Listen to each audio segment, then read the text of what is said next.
Hello again, everyone. Welcome back to Eastern Shore Talk, your podcast for all things self-care movies. If it's your first time joining us, welcome. We're glad to have you. This is episode 72, and I'm Jay Watson. I'm Kathy Castle. And I'm Chris Moore. And Yeah. we are thrilled to have Mr. Chris Moore back with us again. It's been 5 months, Chris. You were here in February, and we had you back. You've got some changes going on, but I really wanted to have you on because I got some. Of course, we were going to have you on anyway, but in the meantime, I've seen Superman, so I'm going to. And you haven't seen it, so I got to be careful what I give away. But No, you don't. It's not an accident. I haven't seen it. Okay. So yeah, we're going to get into that. But Jay, you might want to explain if somebody's watching this why you have your blood showing. yeah, so I was trimming my mustache earlier with the little scissors, and I missed the mustache and got my lip, and it was okay for a while. Now that I started talking, it's Yeah, if somebody's watching, they don't want to think that you're in danger. I'm not like drooling. I'm not, That's right. This is Jay's final podcast. Nobody caught him. He just wanted to share with us before he left. I wanted to give my Superman review as my last will and testament. That's kind of ironic once I get into talking about Superman. But anyway, Chris, what's new with you? Well, in the last 5 months, we've moved from California, Long Island. We've survived this fire. Luckily, our house did not burn down, but we've been trying to help a lot of our neighbors and friends. It's pretty intense when you lose everything. And since then, there's been a few others, not just fire, obviously the flood in Texas and other places. And it's just crazy. We feel so fortunate that our house made it. And right now, the kids and my wife and I are here in Long Island in the summer. And, Jenna and I are moving here full time, because the kids are gone. And as I like to say, whatever you believe about a higher power, sometimes you get those signs and you think they burnt the neighborhood down. Maybe that's a very clear sign that it's time to go. Time to come home to the east side. And I can already drive to Maryland and see you guys. My sister's in Pelham. She's only like an hour away. See my other sister in Easton. Like it's already been, we've only been here 2 weeks and we've seen more people than we would see in a regular time. And we have family, my wife's family's here, and people just pop in, and it's a much different setup than LA where everybody's behind gates and drives and that kind of stuff. So I'm looking forward to slowing down a little bit. I like it. It reminds me a little bit of Talbot County. It's sort of waterfront. It's the ocean. It's not rivers, but there's a lot of people here that sort of do similar things. There's watermen. There's, Nice. a lot of that. Where I lived in LA was sort of, I don't know. We probably chose a neighborhood that was, we luckily could afford it, but it was a group of folks that was a little different. And so we're happy to be here.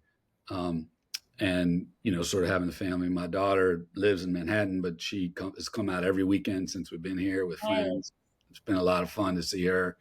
And my 2 boys are here working at the camp that they've worked at as a sort of I call it babysitting, but it's a sort of all activity distract your kids for 5 hours camp for the people that come out here for, the summer. But Charlie, our older one, is pretty high up in the management, and Ike's been doing it a few years too. So they have a lot of fun and a lot of friends that work at the camp. So it's pretty good. I got to say my self-care is okay. I wouldn't say the movie business is doing anything good to help my self-care. I'm just lucky that it did back in the 90s, but it's a weird time in the world in general, but it's a very weird. I think it's changing. The industry I work in is changing in ways it will never come back from. It will never be the same. And I think a lot of it happened without people realizing.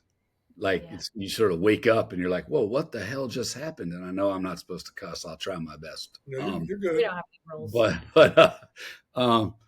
Anyway, so I feel very fortunate. I'm super lucky. I feel okay.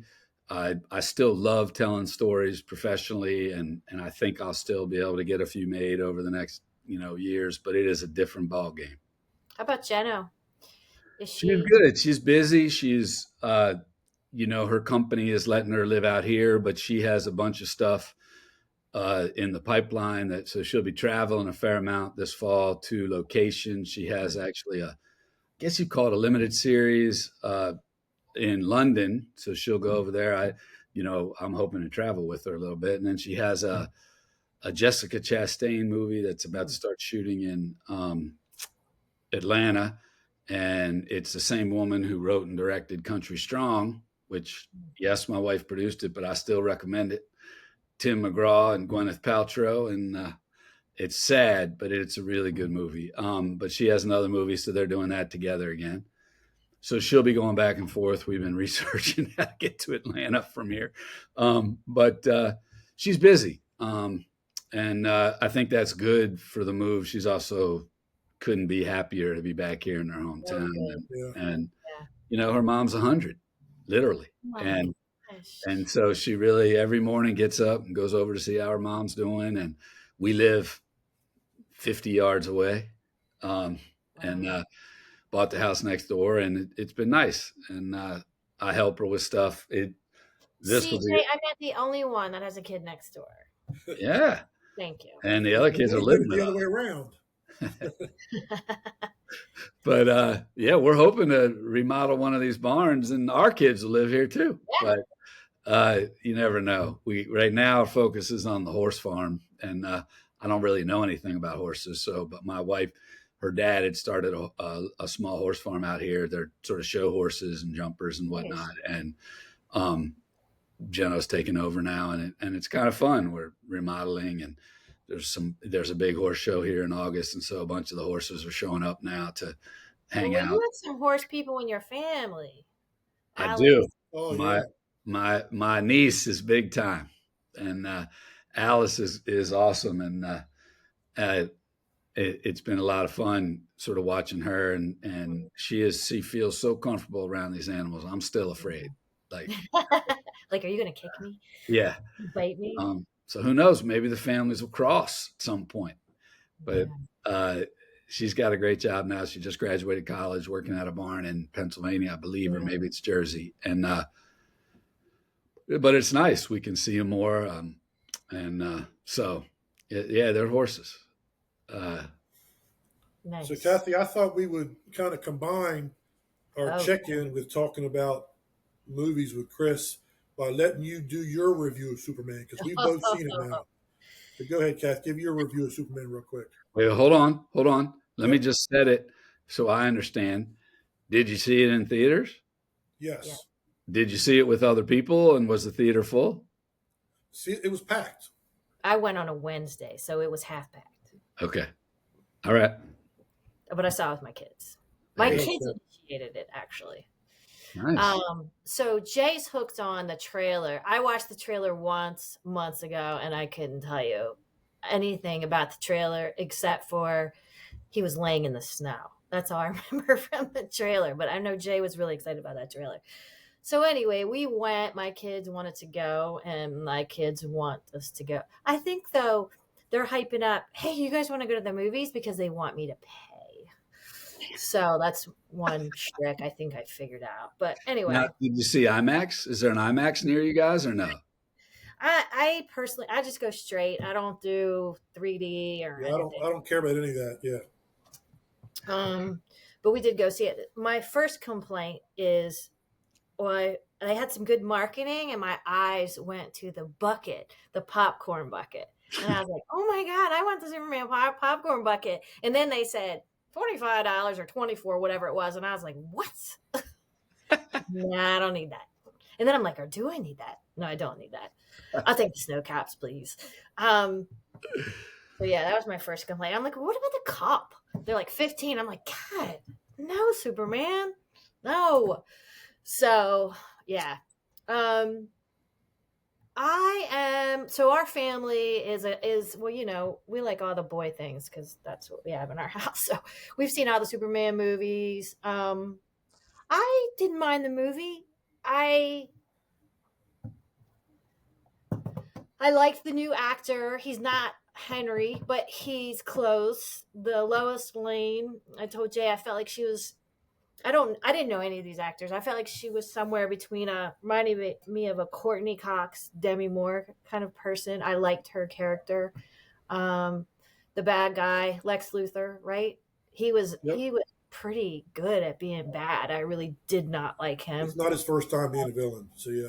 Jay tipped me off about the dog, and I was like, I don't know if the dog needed to be in it or needed to be that whatever. He didn't annoy me as much as maybe annoyed Jay, but I was a little annoyed after Jay said the dog. He's one of the reasons I'm not going.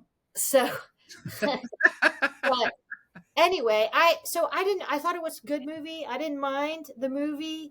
My kid, as we're coming out, then the debrief starts in the car, and they always know much more than I do. So they thought it was a setup, for more movies to come. They're real big James Gunn fans. And then they had a slew of things that they had to say about it. Like, oh, well, this was this way because this is going to happen. And, oh, they're going to do this movie. And, oh, but they're going to introduce blah, blah, blah. So my kids had the whole scoop. I don't know where they get this stuff, if it's TikTok or whatever.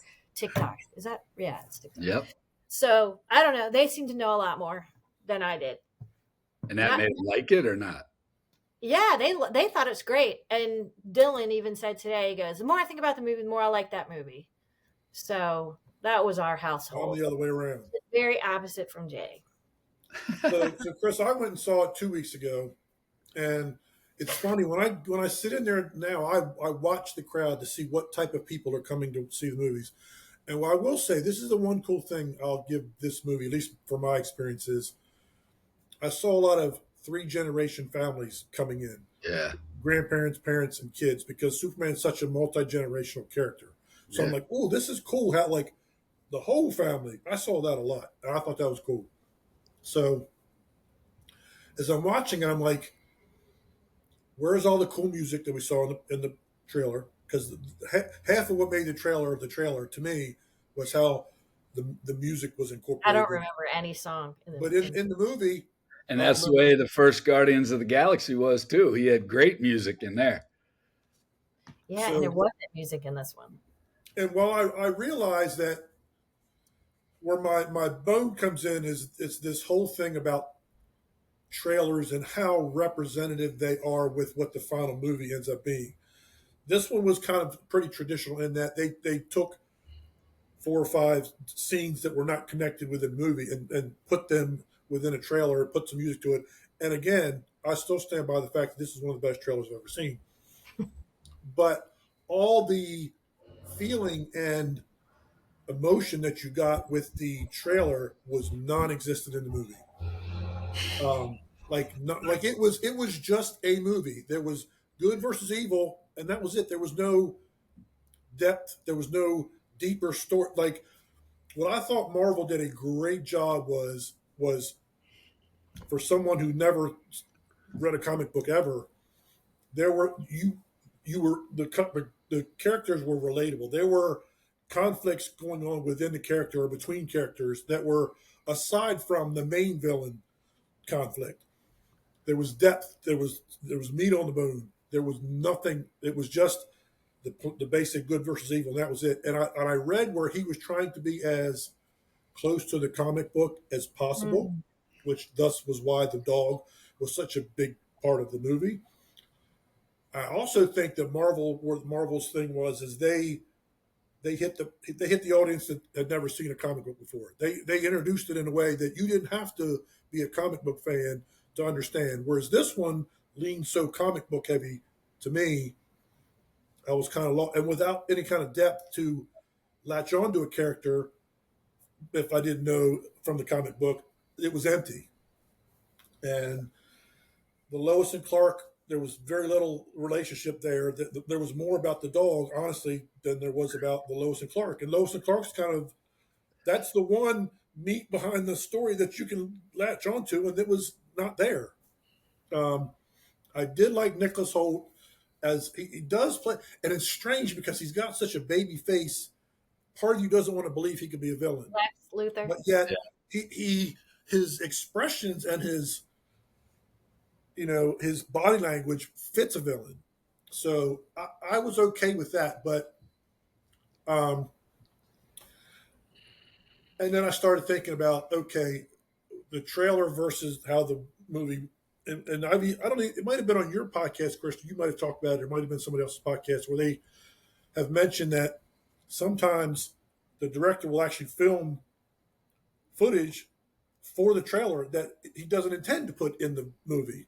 Yep. And so now this wasn't the case here, but I felt kind of, in a way, bait and switch, because it was like, okay, the trailer was so music and emotional driven. That was the impact of the trailer, and that did not exist at all in the movie to me. So it wasn't horrible. I wouldn't say it was a bust, but it was a little disappointing for me. The critics have loved it. It's done really well at the box office. And Kath and I were talking about this. On the other hand, Thunderbolts was the exact opposite for me. It was such a pleasant surprise because it had so much depth and so much meat. And I texted Kathy when I left the theater after that, when I said, Kathy, I got emotional the last hour. And Kathy saw it the next week, and she's like, you're right. It's so relatable. Mm-hmm. It's done terrible at the box office. I'm just like, what? And so I'm like, that's movies. Oh, Jay, you bring up so many issues we have as an industry right now. And I'm mad at the $25 popcorn bucket. Yeah, and then that's a problem too, trying to make money. Hangers. But I think, Jay, you're such an experienced moviegoer that you have higher expectations. No offense to Kathy and her kids. But I think it's also we're easy. It's what, when you go in, have an expectation to be moved, right? That's a higher bar.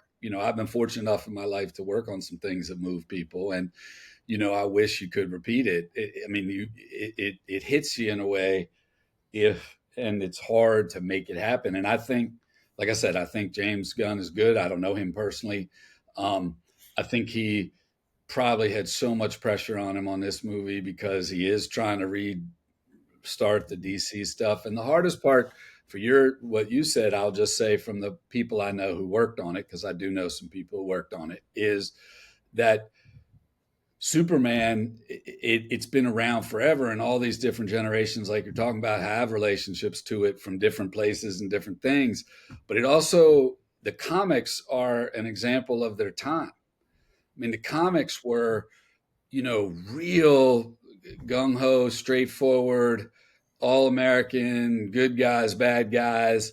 Here's Superman, right? And it's really hard today because A, real life's complicated as hell, and B, the movies, they've gone all kinds of different directions, right? So like, I'm with you on Thunderbolts. I like Thunderbolts. I went to that because I was like, I don't even understand what this is. Never heard of them. Don't know what they are. Didn't even know it was a Marvel thing. I like those actors.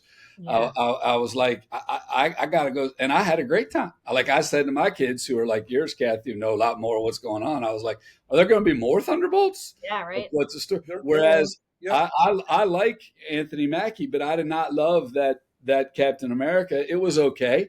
It was good. It delivered, but it wasn't like the first 15 or whatever, the MCU or whatever. So I think it's really hard right now. And that's why I asked you if you watched it with people, because one of the things my friends have been saying about it is that it really depends on the audience you get. Because if people are real into it, and another person described it in I thought a smart way anyway, which was it's like if you want to emotionally engage, it's like watching a sporting event where it's just the sporting event, or you're watching a sporting event where you want one of them to win.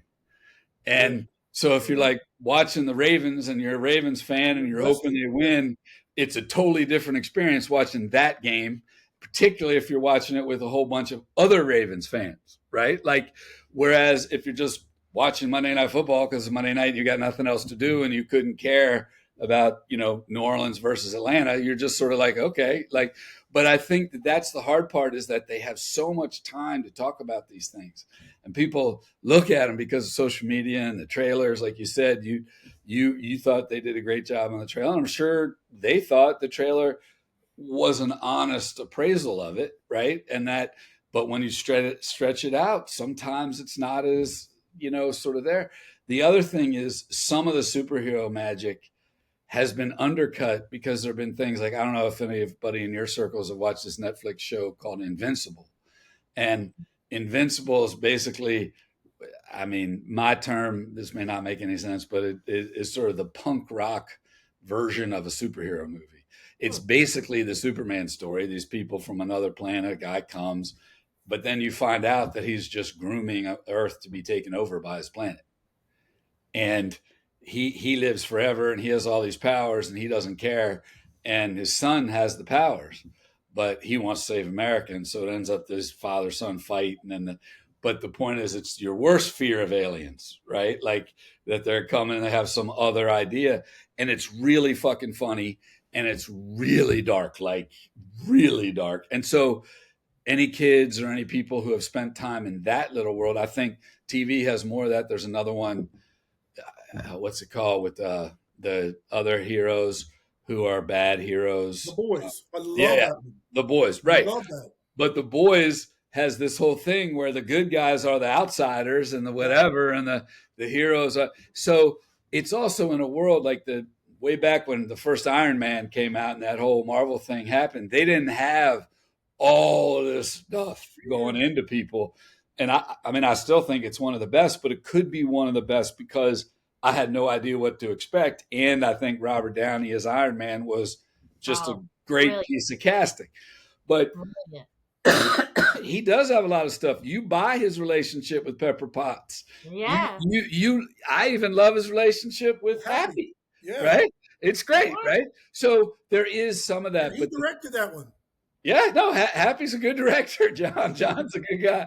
And he's a doctor, an elf. There you go. Yeah, exactly. John can do all genres. He knows I'm not a Star Wars guy, so I haven't really watched the show he does, but he's good.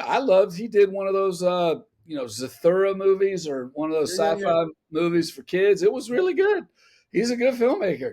But the thing you brought up that I thought was really interesting is the industry is in trouble trying to predict how people will react to different things. And one of the things that's really hard is quality has become impossible to judge. So like, here's two people who like movies, had a different experience, spent the money, went probably to the same theater, you had a full theater, yours wasn't, but you had all your family there. And like, that should be a home run experience. Like everyone should have had that experience. That's not what's happening, right? Some people like me seen enough of the dog and enough of the reviews and enough, like, I'm just like, I can't watch another mega super, and I don't have the relationship with Superman as a kid that I had with Batman. Like, I hope those idiots figure out Batman again. I love the Christian Bale Batman. I don't know, the same thing.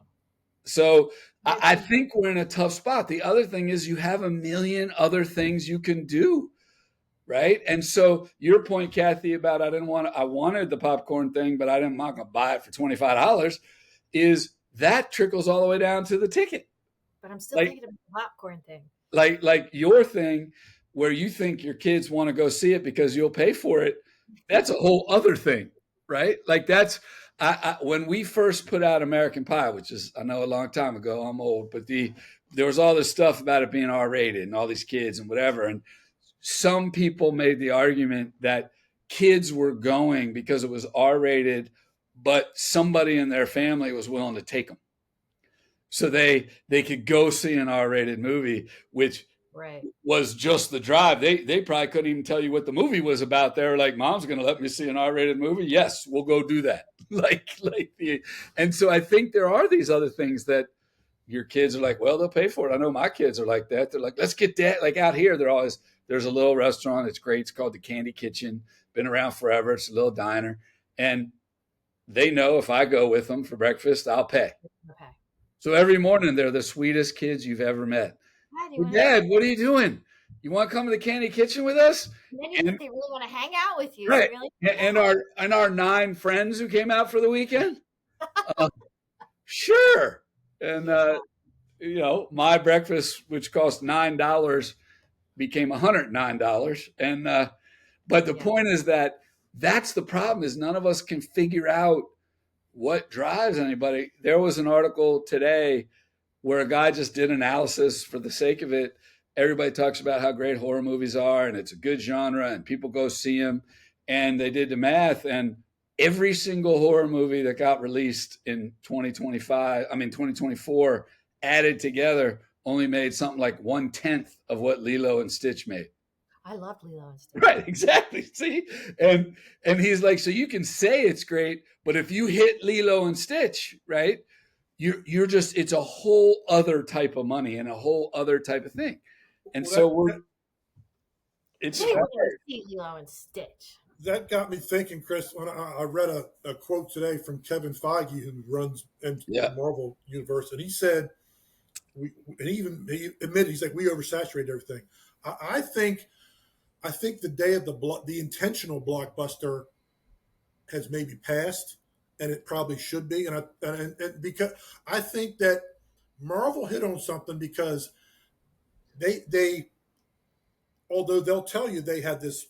Oh wait, I'm bringing in the kid. I think the plan evolved out of some success. Give your Superman opinion. But I think, Chris, they had the time and the resources at the time to build what became a blockbuster. Because the blockbuster is just it's. I looked at the budget versus box office numbers today of Thunderbolts and Superman, and they're fairly close in budget. And I'm thinking, man, how can these streaming services do their original content for far less of a budget and have just as many or more eyes see their product than these blockbusters, who more and more of them are falling short of being just breaking even. So give your kid opinion. Jay was not a fan of Superman. I liked it. Give your. Okay. I said you probably all want to go because I'll pay for it. Well, yeah. Is that true? It helped. Wait, Kathy, you got to introduce who's talking. People not watching. Yeah, so Dylan. He's been on a million times. They know who he is at this point. Dylan Castle, the baby of the family. Yeah. What's up, Dylan? What's up, guys? How are you? Good. Yeah. So Superman, we saw it last week, I think. You can tell it's a James Gunn movie. Was probably my first thought. It's which isn't a bad thing, because his tone's very distinct. I thought that it's a completely different movie from Man of Steel. Yeah. Which I guess again is also by design. I guess it's supposed to be more of the Christopher Reeve tone. But I think it's good. I thought it was pretty enjoyable. Like it's not the best thing I've ever seen, but I think there's a lot of stuff they could do with it. I thought that David Cornsweet was a good Superman. He's definitely, again, he's a lot different than Henry Cavill, because in Man of Steel he's more like he's like just menacing, more violent, more like doesn't talk much, kind of a trying to find his place. Where this one, doesn't start on Krypton. He's already established, as Superman. But and also the Lex Luthor, I thought he was a good, I thought the portrayal was fine. The actor kind of, I don't know. And for whatever reason, I like when Jesse Eisenberg was Lex Luthor, because he's more, I guess, creepy in a way, but he's more he's just creepy in general. Yeah. I don't even know these names.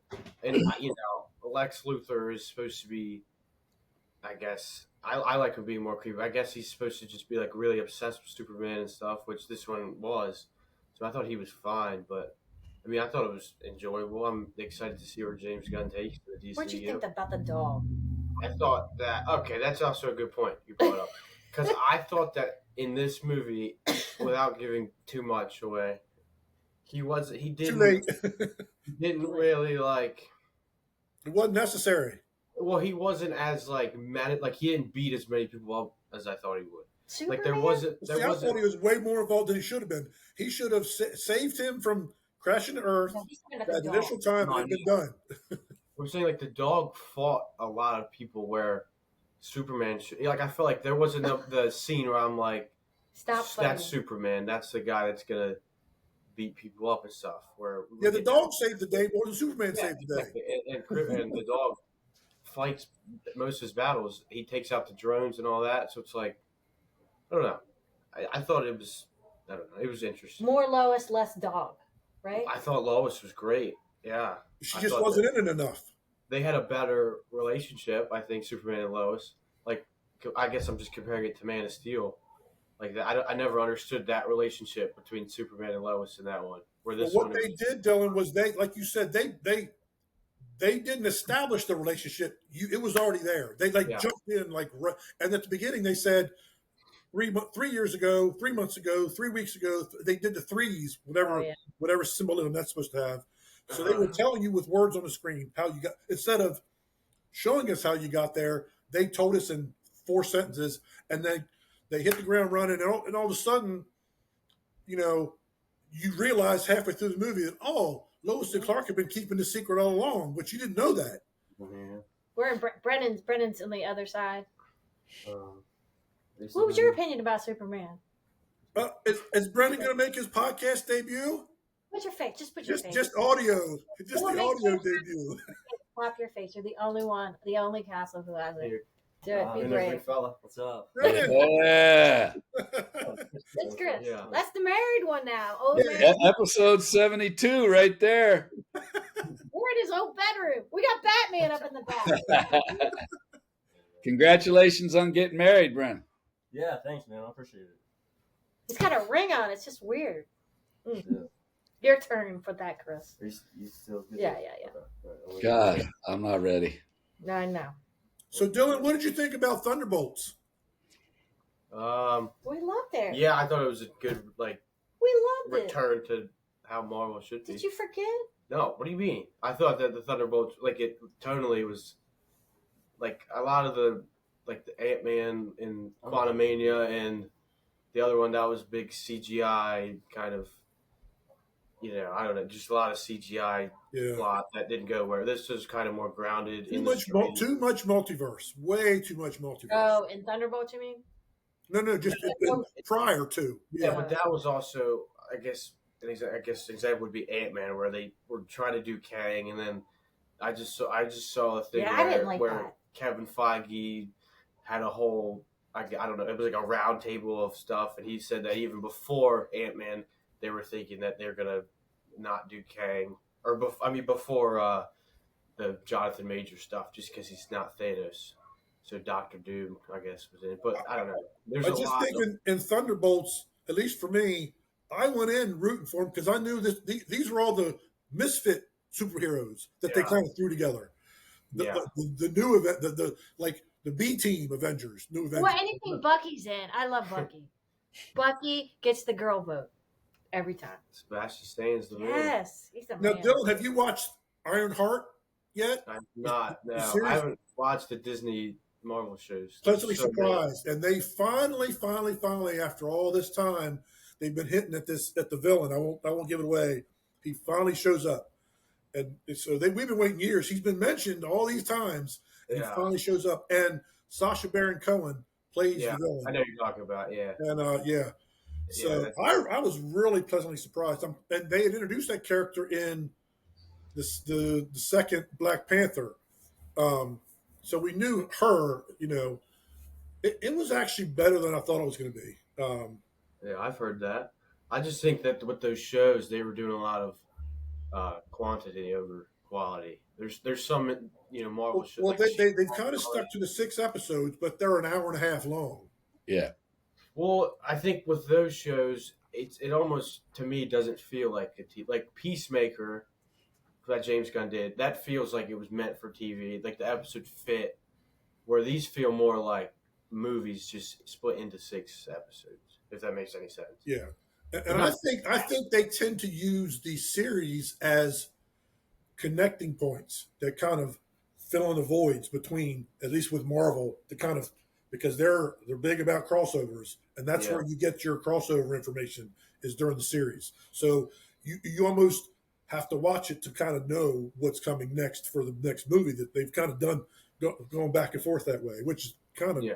cool. Well, that puts them in a weird spot because I also saw a quote that Kevin Feige said where he said Thunderbolts didn't do as well as he thought because people had to do their homework. Like there's a lot of backstory, and I'm sure there's like people you have to watch the shows to know what's in the movies, and I don't know if everyone's going to do that. Yeah, the villain, I didn't know who that was. Of course, I'm not a comic book guy, so I didn't. But like I was telling your mom and Chris, like the second half was so impactful because it was all about the what, at least to me, was, at least in my life experience, how anxiety can be represented in your own mind. The Void literally was inner turmoil. That's the whole purpose of that villain. That's why they call him. He's either the Sentry or the Void, whichever alter ego shows up. But the Void is all about being alone in your own thoughts and just the fears of being in the darkness by yourself. At least for me, it was so relatable that way. And yeah, it was like I've not been that emotional ever for a Marvel movie, and I was like, because it was like my life in bits and pieces. Not even when we lost Iron Man, that one broke my heart. It was 2019. Yeah, that was emotional. I mean, yeah. The world has never been the same since we lost Iron Man. I saw the spoilers, so I knew he was dying. So it was, yeah. Did you see eventually down the road that they might recast Iron Man and Captain America? Like they definitely are. Yeah, they're going to reboot. But they're not going to be. Well, Robert Downey Jr. is going to show up as the bad guy in. I've heard a lot of stuff about that. As Dr. Doom. Yeah, I've heard that it's really Iron Man and that they're playing us. And if Iron Man comes back, my life it'll be like in that one Star Wars episode where they brought Luke back, and they messed that up though. No, they didn't. Or not? Are you talking about Mandalorian? Mandalorian. When they came. Yeah, that was good. You're not talking about. That's what I'm talking about. That was the only good moment in the whole series was when Luke Skywalker showed up. I felt like my childhood had just come back. I loved it. Yeah, but what about the other 15 episodes where nobody showed up that you knew? Right. I needed that. I needed to see them together. Yeah, that was good. So we need Iron Man back. That's it. That'll fix Hollywood, Chris. Tell them. Iron Man back? Right? Don't you think that'll fix Hollywood? I don't know. He is back. It's just a different version. That's my opinion. One hit movie's not going to fix Hollywood. No. We're all behaving differently, Kathy. Make the bucket not $25. Do an Iron Man bucket, but charge 10 and bring him back. We need tell Robert Downey Jr. not to charge him $750 million in order to play Iron Man. He's like, I saw like hundreds of millions for it's ridiculous. Tell Chris what you just said again. I said we need an American Pie reboot. Did you watch There you go. Absolutely. Who hasn't seen this movie? You know what they told me? I tried about 2 months ago again to do it, and they told me that kids just are having sex and talking about sex and there's just nothing funny about a movie about trying to lose your virginity anymore. And it's pathetic. It's not shocking enough. If the old guys are trying to get laid. So there's no real way to reboot that because the characters that were in the original are old guys now. And we had what we thought was a funny idea was it was their kids and their kids start, messing around. And if you're Stifler, how do you be a dad to your son, and all that, but didn't fly. What would you think about that? I mean, I find Shane Gillis funny and all that, so I think I'd laugh. Do you watch Tires? I loved it. I Yeah. thought it was so funny. I love Tires. It was That's almost the better way to do American Pie now is you and your friends should go out and just film some shit of trying to meet girls or not or whatever, but and just talk about life and find a setting, have a job, work at the yacht club, do whatever your job is, work at the pool, and you're meeting girls and just shoot it like it's a YouTube video of you sharing it with each other. It's really funny to listen to these guys' point of view about it. And the other thing is nobody thinks comedy. When was the last time any of you went to see a movie that was just a comedy? Not a romantic comedy, not a horror comedy, not in a theater. Can't remember. But there isn't any, is there?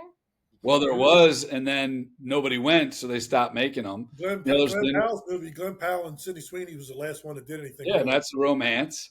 And then, Will Ferrell tries to do it. He's got a couple coming out. I don't know. Some people watch that movie he did with Reese Witherspoon about the double booked wedding. I saw it. You liked it, right? That was straight to streaming, wasn't it? Yeah, it was. It was straight to streaming because they figured you'd watch it at home. You wouldn't go to. Daddy's Home 2. Bring me another Daddy's Home. There you go. See, that's one. I don't know that they're doing that one, but I know that Will Smith is doing Will Ferrell's doing another, sort of other guys cop comedy. I thought that they made me watch that. I thought that one was really funny. I just don't know if Wahlberg's doing it or not. Happy Gilmore 2 just got released. It's new now on Netflix. Yeah. And Sandler's always doing those things. I mean, he rolls on through his experience, but it's just there's just so much. It's just Wahlberg is great with Will Ferrell. Chris, I'm noticing that, like, for example, MGM and Amazon now seem to have a relationship. Well, Amazon bought them. Well, okay, so yeah, that was a force solely to get James Bond, and now they got James Bond. Yeah. So doesn't Apple have a relationship with somebody? Well, not that they own. They have like a partnership of some kind, because I've seen them pop up on the credits in the theater in conjunction with Apple Television. Right? Who, MGM or? No, I can't remember what movies. Skydance does a lot. I don't know if Skydance will now if they get to own Paramount, but it's going to be 5 big companies like book publishing and music publishing that are just going to run it, and it'll be boring, and then there'll be a few of us out there trying to slip in something a little crazier, and it'll take us longer and have to do it for cheaper and whatever. But it's hard, and that's part of the game is that movies used to make a lot of money. And so people who like money would get behind movies. Now movies and television are more used to get you to do something else, to get you to sign up for Apple, get you to go to the mall, get you to, subscribe. And so it just changes the whole thing, because it's not about selling tickets to that one movie. Yeah. It's about just making sure they don't do something that pisses you off so much that you're going to stop paying your subscription. And so that's what we're all trying to figure out, is how do you stand out in that scenario? There's almost, at least to me, there has to be a relationship between theater movies and streaming. It's almost inherent. And I'll tell you why. Because a lot of, especially Netflix, some of the other ones aren't so much, they don't really show theater movies as much. But Netflix is especially, a lot of their catalog is theater movies. Yeah. So they're dependent on the theater. And if they don't do well, they're not going to show them on their service. They're going to pick the ones that do well. You don't think there would ever be a time where there's no theater movies, do you, Chris? I mean, it's there are 40% less theaters in America now than there were ever, besides when they invented the theater. And the reason, like, this is the first time I think I'm going to spend some time helping program a theater out here that just opened up. And so I've been learning a little bit more about theaters, but this is the first time more people in America can't get to a movie theater than ever before, except when it first started. Like they assume people aren't driving more than 45 minutes. Yeah. And more people now, more of the American population lives further than 45 minutes away from the closest movie theater than ever before. And, that means it's these blockbusters that, are at the mall or at the, in the big theaters, and people will drive. But I just don't, it's not really, you're talking about psychologically, it's not really the kind of thing you drive for, right? Like where we grew up, where you guys are still living. Yeah, you'd have to drive to Annapolis once in a while. I know right now, sometimes the movies are only in Cambridge and not in Easton or whatever, but it's still, movie going isn't quite the thing people drive for it. Whereas, in theater, if you want to go see a show, you're going to go somewhere. If you really want to see a big show, you're going to have to go to like 3 places, Vegas or New York, or London, right? Like that's a trip. That's not, that's not Saturday night going to go see some. So that's the biggest problem with movies. The other problem is there's no ratings now on TV.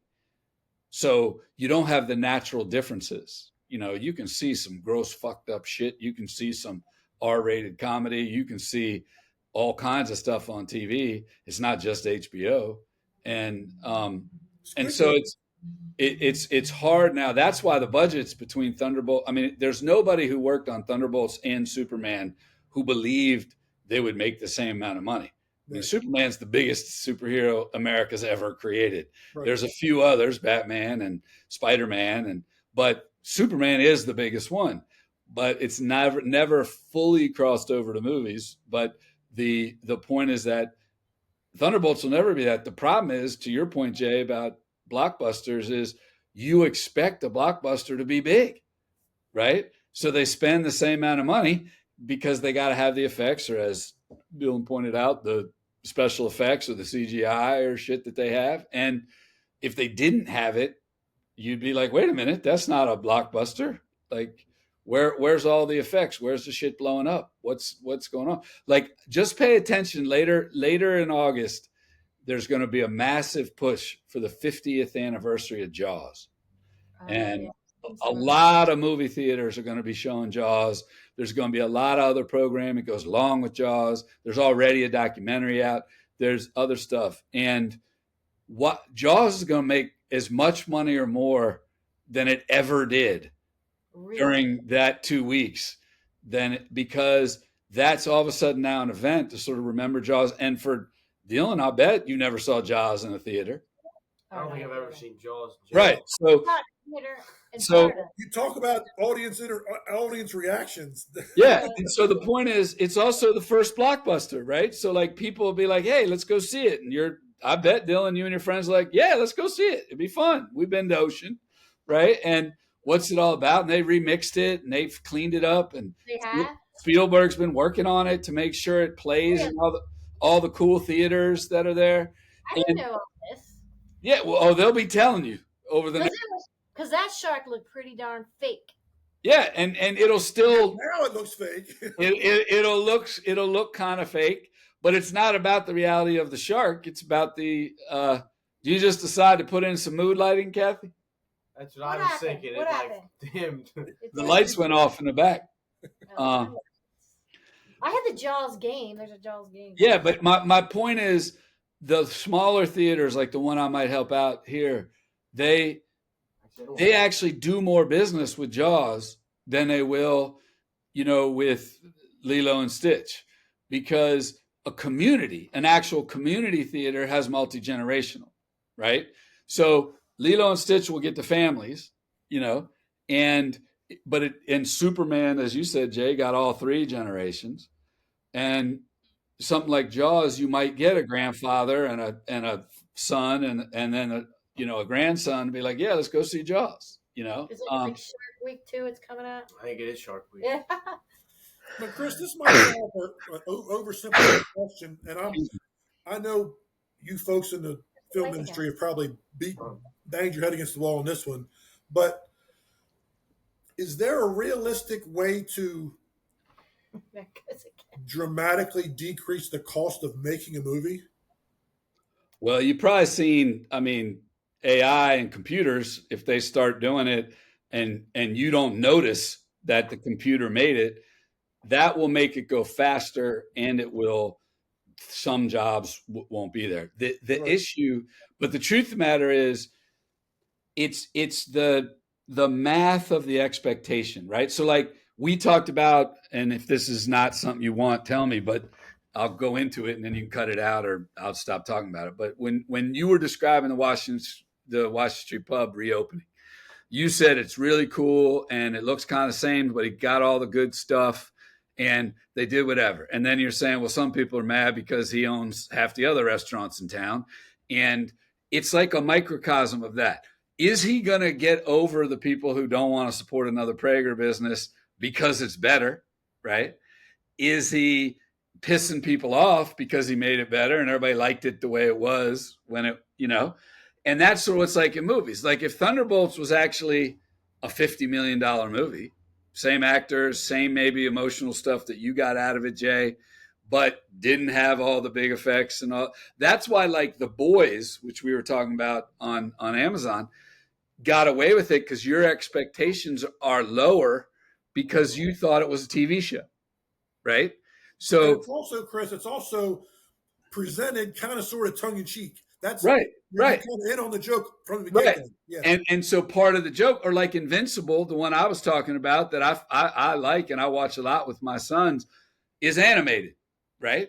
So like if they said we're going to put Invincible in movie theaters and you just spend $50 to come watch it with your friend, you'd be like, no, thank you, right? But they can. So the problem there is there's all these different theories about pricing and whatever. There's a restaurant in my old neighborhood in LA, and the reputation was the food's awesome. It'll cost you $800 to have a meal, right? Now that's not great for the restaurant, even though there are a few people in the neighborhood going to drop $800, right? But I'm not. Now part of it's because I probably can't tell. You know what I mean? Like the difference between the $100 meal and the $800 meal, I'm not sure I'm getting, right? And that's sort of, to answer your question, Jay, that's the issue, is trying to figure out where are we? It used to be movies were big, TV was smaller, TV got to last longer, TV was a little less R-rated or a little less whatever, movies were that way, right? But then you had HBO, Stars, the other things came in where then if you wanted, you could see what was in the theater at home, but you had to wait 6 months and you had to pay for a subscription, right? And that's what I talked about in my podcast, and that's what the thing was, is that we all understood that. Everybody was like, okay, we understand what they're trying to tell us, right? You know what else was the deal? When we were younger, the reruns came in the summer. You didn't have new material, so you did want to go to the theater to see new stuff. Yeah, and it's just not. But that's why I'm saying when I said earlier that I don't think the business realized what it was doing. Streaming, and I mean, when you can have high definition anything you want whenever you want to watch it, right? It makes it really hard to make something feel special, and that if you're a tech guy and you're at home and you're like, all I want to do is get it so the internet can handle an HD movie. If we can get a 4X or, an HD movie that comes across your TV, and then Samsung or Sony can sell you a big TV, right? We're geniuses. And nobody had the meeting that said, except no one's going to pay for movies anymore if you do that. And, what are you saying to people? And, you're right, Jay, that Netflix likes having all those movies that did well that you can go watch. But that's the old part of Netflix where they were basically in-home DVD, right? And we all had these windows. You had to watch it at a theater early, and then you had later in your day or your life, you could have it at home, right? But some of the theaters, the lady who owns this theater I've been talking to is thinking about showing really popular movies again in theaters. Like somebody said to me the other day, I've never seen Godfather in the theater. My age, right? Our age said that. And that's a movie made in the 70s. But it didn't come out in theaters when we were old enough to go see it, right? And there's people who might see it. I was saying, well, let's just do all the Lord of the Rings. For all the Lord of the Rings fans, let's just put it in a theater. We got great sound, good stuff. We'll have some drinks. We'll do a thing. She's got a cool little bar. And people can come watch it with their friends. And every Thursday night's another Lord of the Rings, right? And that's the same as coming home, but maybe it's fun to go to the theater and eat or do whatever. But the industry doesn't know what's going to drive that. And right now, the people that own the Lord of the Rings won't let you. They don't want Lord of the Rings to go up against their new movie, right? Because they're not sure if their new movie is going to get the same amount of people who would go see Lord of the Rings, right? It's fine with the 50-year anniversary of Jaws. No one's going to say anything, right? But if you just wanted to do it, we tried to do it at the theater I'm talking about when the new Mission Impossible came out. every Wednesday night we were going to show one of the Mission Impossibles. So you're going to have 8 weeks leading up to the 8th movie, right? And then we were going to have you could buy a reduced ticket and watch the 2 movies that are supposed to be one movie, the Final Reckoning and Dead Reckoning or whatever, together. You could buy a ticket. You could have dinner in between. Like, she had a whole plan for it, and Paramount just said, no, we don't want you doing that because they might get burned out. They might not buy a ticket to the new movie. We don't want any reduced prices for and this little theater only has 2 theaters. So you can't say, hey, we'll give it to you over here and we'll show your other movie here. And so there's a lot of stuff where the business is old fashioned on one side. Like, she couldn't have Lilo and Stitch because Disney will tell you every theater in your place, if you have less than 4 theaters, has to show that one movie. Yeah. West Hampton, which is the little town that this theater's in, only has so many people in it. If they want to see Lilo and Stitch, they're going to see it by the time 4 theaters have shown it 4 times over 5 days, right? There's nobody left who and then they have to sit there and another whole week have to just have Lilo and Stitch. Unless it pours rain, no one's going to that movie again, you know? And so there's a lot of these weird things happening for theaters that a lot of people are giving up. As I said, Kathy, like, there's people that are 3 and 5 hours away from movie theaters and they're just never going, you know? And so the question is, are there pop-ups? Is there a way to have, you know, there's some tractor trailers that have been built that have pretty good theaters in them. Do you sort of create these things that are like traveling film festivals where you have like 10 movies and you go close to these towns, sort of like local, like fairs, state fairs and county fairs, but you do them with movies, or you do them with movies and rock and roll. You know, the hard part about movies is, or in theater experiences, because you could have shown the last 2 episodes of Game of Thrones in a theater and people would have gone, right? But the problem is that it's not that active. You sit in a dark room, you're not really talking to people. Yeah. Yes, you talk about after, but that's 2 hours of your day is gone alone, you know, in the dark, even if your friends or family are sitting next to you. A lot of people, I don't know, Dylan, your age, they don't like 2 hours in the dark doing nothing, you know? Yeah. I mean, I don't mind it, but yeah, a lot of people don't. And Chris, when I put my marketing hat on, here's a thought that I had also was, for some movies, not every movie, but some movies offer a director's cut. So you have the theater version and you have the director's cut. Is there a way to have, I'll just call it version A, is the theater version that we see? And then streaming, Netflix can then buy 2 versions of that movie, what was seen in the theaters, and we'll call in version B. In other words, you get to see the less than version with a regular subscription. You pay an extra $5.99 to see the theater version. In other words, the theaters have the exclusive to their version, but streaming now can have the option of, we'll show the stripped down version with the regular subscription that you buy anyway. But the theater makes out because they're now selling an extra version to the streaming, but streaming's making out because they're making an extra $5.99 for the version that people missed out in the theaters. The theaters, hypothetically, could now own the original version. That's the only place you could see initially that version. And then they'll get a piece of that extra $5.99 on the back end for the theater version. Well, they're definitely trying that. We call it, in these dumb WhatsApp groups I'm in with other producers, it's sort of the Costco model. You're a member of Costco, but when you go in, they're not giving you the mayonnaise for free, right? You pay for the mayonnaise, but you pay what you think is you're paying less because you also pay a membership, right? That's the perfect model, right? Because then you can have hits. So there's shit at Costco, I'm sure they can tell you, sells out every time, right? My sister loves these Costco raviolis or something. She buys them all the time. And you know, the point is, the problem, Jay, to what you're talking about is right now the business was built differently.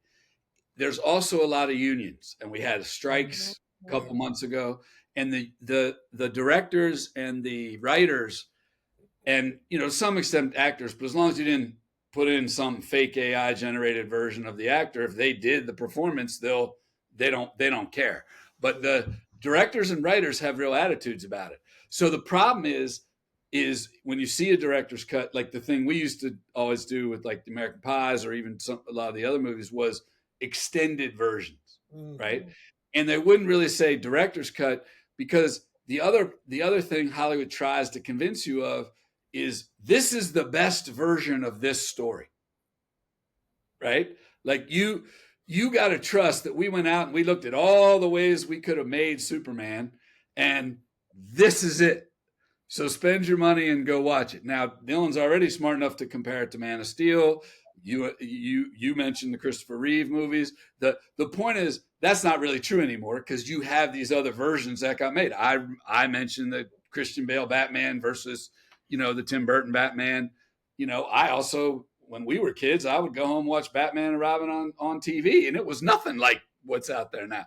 But the point is that's why I said the industry is never going to go back to the way it was, is because people are going to start figuring out what they like. And a lot of it, if you look at movies and books, it's obvious what's going to happen, right? Which is that you will start having things where people, they become a little bit more niche. It's like you said, I never read a comic book as a kid, right? Like there's a couple movies, I personally like them a lot. They're based on a comic book. Not a comic book I ever heard of, called Kick-Ass, about a kid who just puts on an outfit and starts fighting bad guys, has no skills, but then he gets help, and then he actually turns out there's actually a hero who comes along, and his daughter, and super violent, and you can see that as a comic book. So I did a tiny bit of research years ago of like, maybe I should figure out comic books, and I should learn about more comic books, and I, as a producer, try to find some comic books. So I go out, and it turns out Kick-Ass as a comic book only got read by 5,000 people.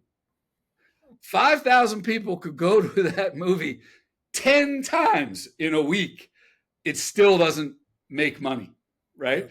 So Kick-Ass, the comic book, isn't really driving. And those other comic books, when they were just comic books, they weren't getting a lot of stuff, right? So movies became this mass market, TV even a bigger market, like you said about streamers, more eyeballs, right? But the question is whether it's more eyeballs because it was a great idea or whether it's more eyeballs because the eyeballs are already there. I mean, the thing that made network television when we were kids, the greatest thing, and these are these funny historical analysis things that we tried to do in our little podcast, was what no one ever talks about is how much your life changed when they invented the remote control. If you guys remember those first remote controls, They were like hard buttons. They would click. They would make a noise. You'd be like, what? But if you didn't have to get out of your chair and you could change the channel, it was the greatest thing that ever happened, right? And they were huge. They were big. But the point, it's sort of like the smartphone now, right? We all love the smartphone, but I don't think any of us realize. I mean, I had a plumber here today, and he's taking pictures. He's doing stuff. He gives me a bid right here because he can throw it into the software on his smartphone and say, this is what it costs to dig your well, right? And he's like, I'd never had that before. Some guys are carrying the industrial size iPad around. But the point is that the remote control changed television because when you were in your chair, so many of us were so tired, maybe had a couple drinks, had food in front of us on the TV tray. Getting up to this channel was a pain in the ass. So you just wait for the next show, right? And unless they totally screwed it up, you were fine. We were the remote control. There was only 5 channels. So. Right. You had four other choices. The problem now is you literally have 100 choices at any given time in any given seat. And you literally don't have to move ever. I mean, right now, I can control the TV in my house, right, from this laptop or from my phone, and I can I can mess with my kids who are in there trying to watch something, and I can just keep changing the channel on them if I want, right? And the point is, like, that's the kind of psychological stuff that we haven't really spent any time on, because it makes when you first hear it, it makes sense. It's like these processed foods. Yeah, they taste good. Yeah, they're cheap as hell to make, right? Yeah, we can put them in a truck. They're not going to go bad and get them everywhere, right? So you're like, great, everybody should eat processed food. That's awesome, right? Big Macs and fries and Coca-Cola, your life is great, except you're going to have diabetes when you're 18, right? So when do you start figuring that shit out, right? Like when do you start saying, whoa, we messed this up? Like, and that's the hard part is it's not, our business is not life-threatening, right? You didn't like Superman that much. You guys didn't mind going to it. Dylan, you liked it, right? The truth of the matter is none of you are going to die even if you hated it, right? Tylenol screwed up, 5 pill things and 4 people died, right? So it's like, it's this weird thing where people love it. They're passionate about it. Myself, you guys. And then you realize, there's a lot of convenience built into why people watch something. And if you go all the way back to, I just don't want to get off my chair and they didn't invent a remote control, you start to picture, at least I do, what really went on, which is now I can change the channel. And it changes movies. It changes stuff. You can't have long, the reason I'm sure James Gunn was like, we're just starting right in. Right? People know Lois Lane's his girlfriend. People know he landed from, Krypton. People know he got raised in Iowa by a couple family. Well, we don't need to waste any time. Plus, we better not, because Dylan and his friends are going to change the fucking channel in about 5 minutes if you've already shown it. Yeah. Right? And so that changes the whole creative thing. You don't have to watch episodes of TV with commercials anymore. So now I don't have to think about what to do to have a cliffhanger right before the commercial so you stay, Streaming's time to do that again. They're bringing the commercials back. It's really well, I know, but that's the classic. Netflix will look exactly like NBC looked when we were in high school in about a year, right? Yeah, I agree. They'll just have a lot more choice. So you can actually still watch a show you liked on NBC from when we were in high school on Netflix, but you'll get ads and you'll be free or be $9 instead of $30 and you'll do. But that's the thing I think our business is struggling with right now. And, it's the age old, where's the money? And I think for a lot of people, to the overall umbrella of sort of self-care and whatever, when you spend all your time trying to find the money, right, you lose the heart that you didn't get out of Superman. Right? Like the irony is the Thunderbolts people who were making that movie, the actors, the writers, the directors, knew they didn't have expectations to be Superman. Right? Because it's Thunderbolts. Who the fuck's ever heard of them? Excuse my language. Right? So they're like, we just got to make a good movie. That's, I'm sure, how James Gunn felt when he made Guardians of the Galaxy. Yeah, there's a few people who read the comic books. I never even knew it was a comic book. I love that first Guardians of the Galaxy. It's one of my favorite movies of all time, period. Not Marvel movies, not superhero movies, period. I laugh, I cry, I'm moved. They do all the right stuff, right? So, but I bet he would tell you, if he was allowed to be honest, if he didn't run DC now, right? He would tell you it's because nobody knew. Nobody cared. They didn't have any expectations, right? You make Avengers, everyone's paying attention, and that's where I think we've lost a little bit, is that they're so worried. And look, it makes sense, right? If you're going to drop $250 million on anything, you better have a good idea how you're getting $250 million back, right? Because they were saying they have to box office 500 million to break even. Yeah, that's true. And 700 million to be deemed successful. Yep. So, Chris, that brings me back to the question you and I talked about before, is now that there's so many other options for entertainment, whether it's YouTube or TikTok, with all these streamers and influencers, where once upon a time it was movies and TV. That was your visual mediums, movies and TV. Now, movies as its own genre doesn't hold the weight. So people are asking, why movies? why should someone watch a movie, any movie? And you and I have kind of gone back and forth about like why movies are different now versus back then. And that kind of brings us back, Kathy, to, why you and I specifically are such movie fans is that we have come to realize what it does for us in a wellness standpoint. Every moviegoer, Chris, whether it's in a theater or sitting at home streaming, does it for the same reasons Kathy and I do it. They just don't know. And every filmmaker that makes movies, well, let me back up. Some may realize the overall wellness impact, and they kind of lean into that when they're making a movie, but not enough. I think because that's always going to be, that's never going to go away. Wherever they're getting their wellness may change. The places they find it may change. So, again, why movies? As a rhetorical. Well, it's an interesting point, Jay. I again thinking about helping this theater.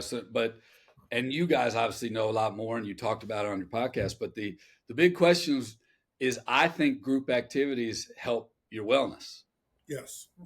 I think being in a room with other people. That's why I'm personally, as a producer, going to try to keep getting comedies in the theaters, because I think when you end up in a theater, even if it's only 20 other people laughing their ass off and you're laughing your ass off, that you feel good when you walk out of that theater, right? Yeah. And God forbid you got 1,000 people in there laughing, right? Now it can be cathartic when they're crying. I had that with Manchester by the Sea. People cried, but still crying with 1,000 other people is better than sitting at home crying by yourself, right? So for me, I think it's really great, which is why I think these concert tours and these things work and people show up. There's a nostalgia. There's a whole bunch of other people there who like that band. You're doing whatever. I think movie theaters got to lean into that a little bit more. They got to say, hey, we're trying to create experiences for you to do communally. So you bring your friends and you do whatever. It's also, I think, things like Netflix and people should create fun party things or whatever. Like if you invite, to Kathy's point about the bucket of popcorn she wanted to get from Superman and by the way, Dylan, you and your brother should have bought that for her as her mom, as your mom, as a thank you for being your mom. But the point is that we ended up in this place where, the wellness for a while, it was free. You went to church, you went to the YMCA, you had friends, if you were in a 12-step program, maybe you gave tithes or whatever, but it wasn't, now it's an industry, right? But the truth of the matter is doing stuff together matters, right? And so to me, I hope that people will just start having fun at the theaters again and realize it's just more fun. And I don't have the money or the time to drive 2 hours to go to the theater in Baltimore. I don't have time so I'm not going to go see the band, or now I'm old, I don't want to go see a band. But the point is that if movies can find their way back, or theaters can figure out what's that group experience, because that's really all you're offering that's different, right? If you have a good TV and a surround system you can buy at Walmart, you're basically getting, it's sort of like me talking about the $800 dinner. Even I've sat in mixes watching them mix, Dolby surround sound, and Dolby will go crazy if they ever hear this, versus regular sound, right? I can barely tell the difference. I can tell the difference when it sucks, and I can tell the difference when it's good, but I don't, it's not like I sit there and go, wow, that theater, that sound was unbelievable, right? The IMAX does work for me. If you have the right kind of movie and you go into a big theater, it's pretty cool. And I think a lot more theaters are going to offer one big theater, big screen.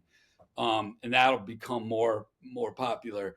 Might not be IMAX, but whatever. But the point is that I don't know, Jay, because I think people got to come around to this group concept again, right? Of entertainment as a group. And the problem is, and this is, again, not true research, but some research or anecdotal research, is there's some numbers out there that choice, and this we did talk about on our packet, choice has made it very hard to create groups because you can't get even 3 people Right. today to decide this is how I'm going to spend Saturday night. right? Now, Kathy even jokingly, but it may have some truth to it, said, well, we all went to Superman because enough of them kind of wanted to see it, but we knew mom would pay, right? Well, that can't be the business model, is we're only going to make movies that Kathy will pay for. Because I don't think Kathy has enough There money. aren't enough moms and parents that can do that, yeah. But the point is that the idea that you could sit down, now part of that was because it was scarcity. There'd only be 2 new movies, 3, maybe 5 new movies. If you lived in a city, there'd be an art house theater, so you could go see some weird art house movie. Or, if you're in Easton, you got 4 movies, and they'd be the 4, and they usually were a little different. This is the action movie, this is the romance, this is the drama, this is, I remember going to see Kramer versus Kramer at the Tread Haven, and, my parents were divorced, and I was like, why would I want to sit in a theater and watch a divorce movie, right?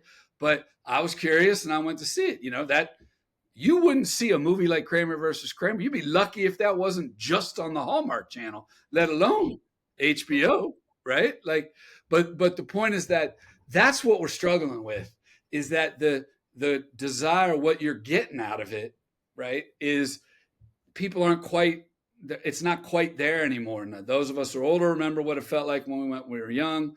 Those of us who are young, and in my case of Ike and Charlie, more than Maddie, those are my kids. That Ike's the youngest, Charlie's the middle, and Maddie's the oldest. And I don't know, Dylan, where you were, but COVID really created this thing where that was only like 2.5 years of their life. But for certain ages of kids, it was a crucial 2.5 years. And they started learning how to have friends and do group things. Like, if you were to tell me I was going to have a good emotional experience playing the group video games where I'm at home on a monitor and you're at home on a monitor, but we have headphones and we're playing at the same time. Right. My point is, I would never have bought that's the same as going to see a movie in a theater. Right. But Ike, my son, and Charlie, it feels great to them. They couldn't care less. They feel like they're seeing their friends. Right. Yeah, I mean, you do feel like you're with your friends.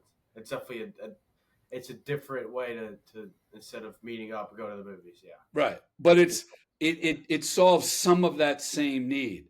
I watch. Ike has 2 really good friends. They FaceTime all the time. Like, he'll just be walking around the house FaceTiming, right? And they're, one of them is in Europe right now, and one of them's back in LA, and they still feel like they're in each other's lives, right? Yeah. As Kathy said, you guys had a big party I would love to have been at. I don't have any idea what happened. I didn't call up and say, Kathy, let's FaceTime for the whole party so I can feel like I'm there, right?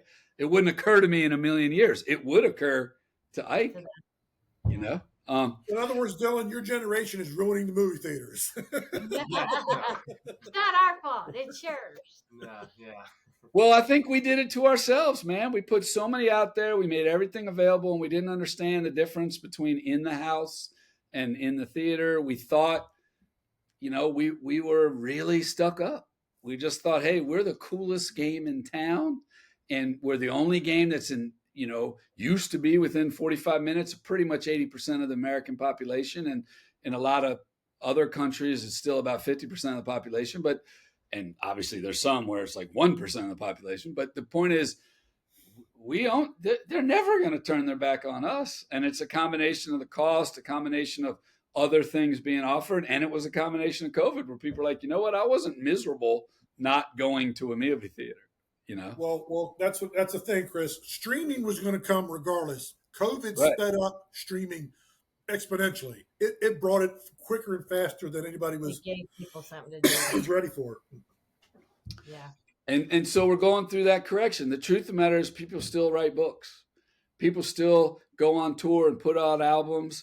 And maybe, my friend who's in the music business always jokes. She said, when I started in the business, you toured in order to sell your album.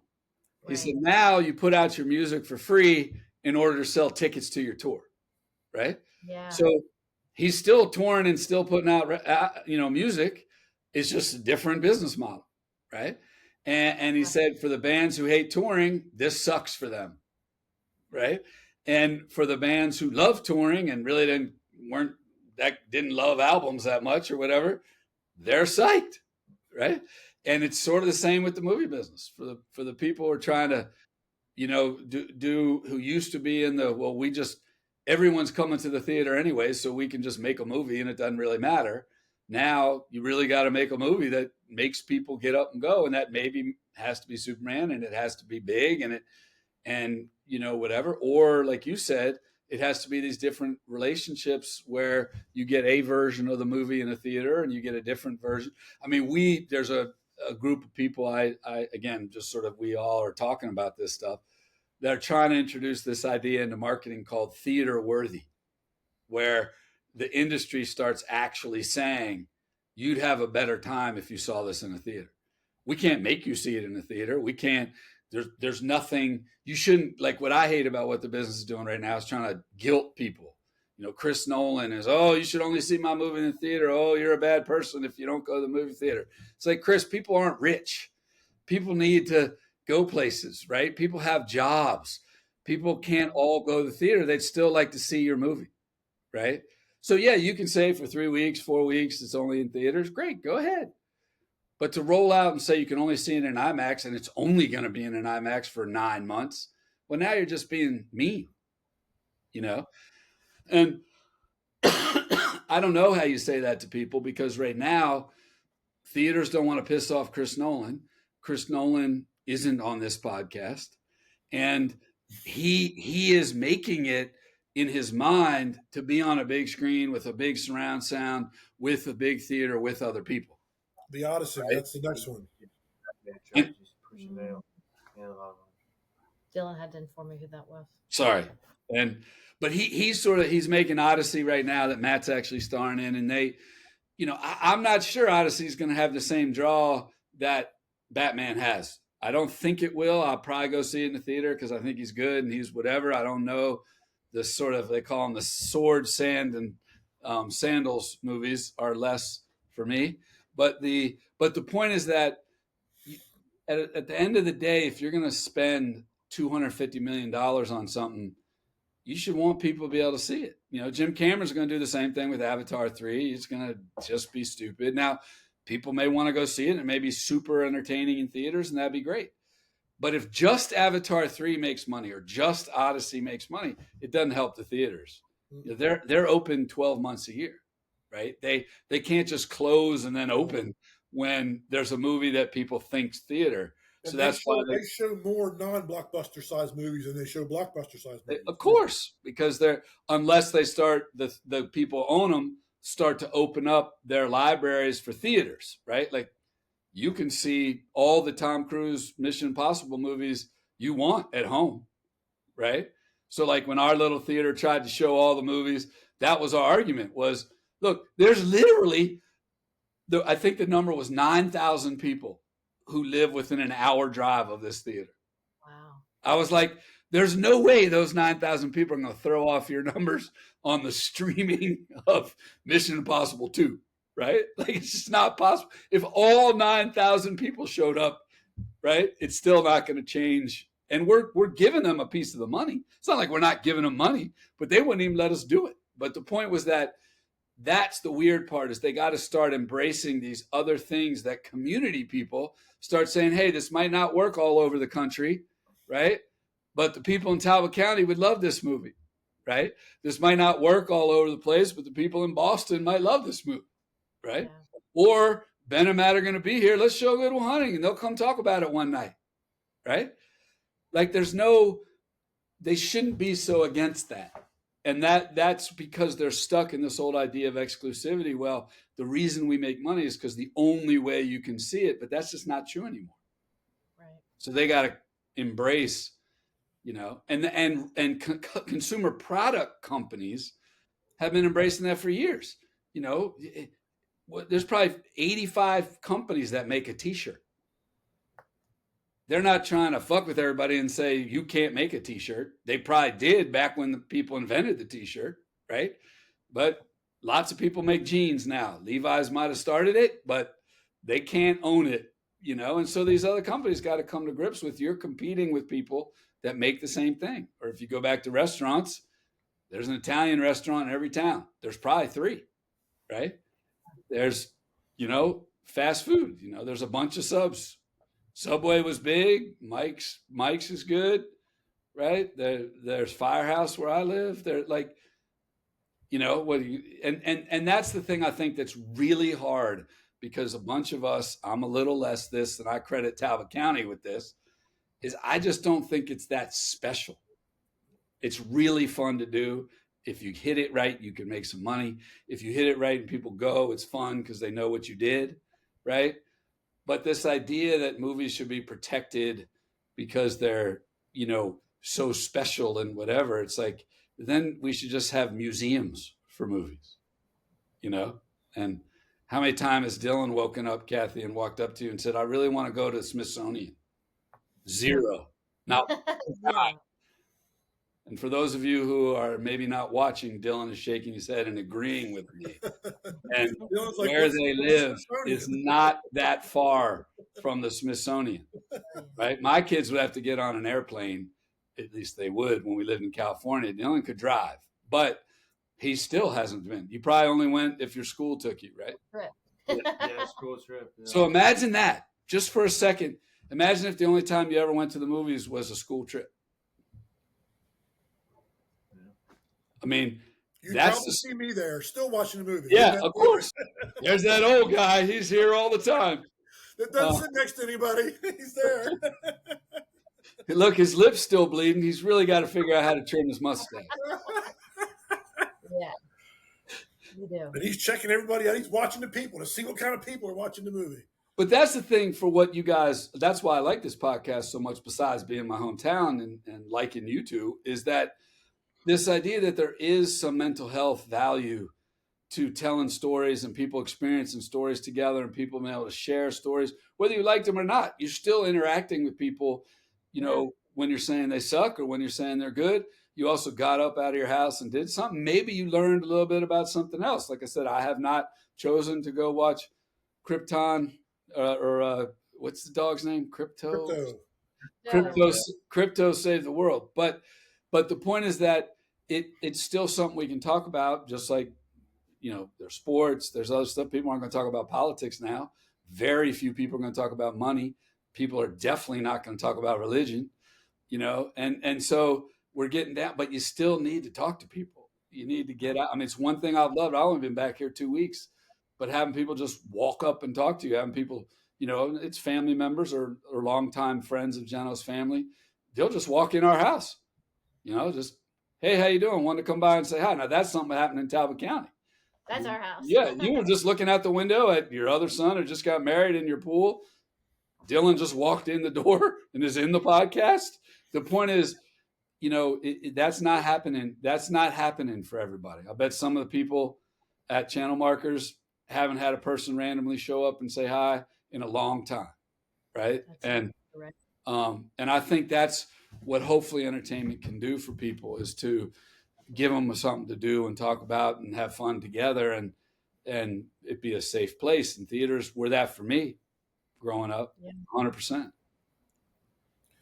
Well, Chris, we certainly appreciate you stopping by and taking your time to visit on your once every 5 months schedule. Yeah, I'm happy to do it more.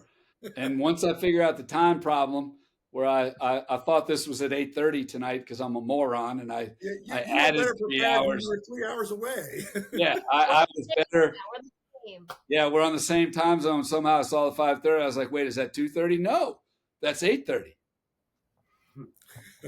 So I can talk for another hour and a half if you want, but I think my wife wants me to come have dinner. But I think that, again, it's a fascinating topic. It helps me every time I do it with you guys, because you're going to the movies, you're seeing it, you have questions, but you also, you care about people. And I think there is a solid group of folks out there, as much as I badmouth Hollywood, that just, they are making it to make people have some fun or to learn something or just, entertain, and there is called mirror neurons, Chris. Yeah. That goes back to, a long time with research. But if you do laugh, it's contagious. It does make somebody feel better. You smile at somebody. So I like that you can recognize that in your industry, that the importance of group. I agree. So, It's Well, just guys, a we weird. appreciate you. We appreciate you tuning in, Chris. Again, thanks for stopping by. And don't forget, guys, Saturday, September 13th, from 8 a.m. to 12 p.m. at the Talbot County Community Center is the Eastern Shore Self Care Expo. So just check out all our socials to find out what's going on with that. And we'll see you next time on Eastern Shore Talk. Take care, guys. Thank you.